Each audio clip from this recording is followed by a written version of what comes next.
দুনিয়ায় সবথেকে শক্তিশালী কথা কি বলুন তো? ইগনোর।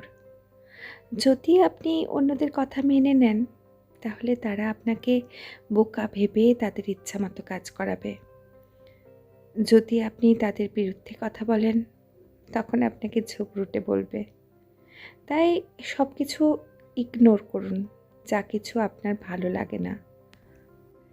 দুনিয়াতে সবাই আপনার ভালো চাইবে, ভালো বলবে এটা ভাবা না, তাহলে তো প্রতি বছর মহালয়াই হতো না। মা দুর্গার মহিষাসুর বেস্ট ফ্রেন্ড হয়ে থেকে যেত।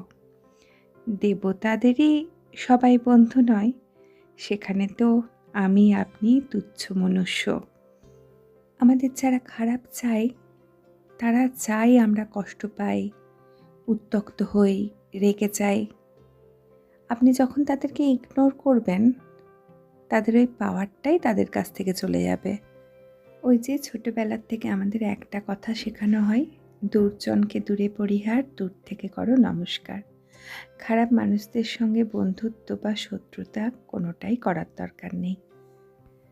তাই আমাদের চারিপাশে বিভিন্ন টক্সিক পরিস্থিতি বা মানুষগুলোর থেকে নিজেদেরকে ভালো রাখার একটাই উপায়, ওং ইগনোরায় নমঃ।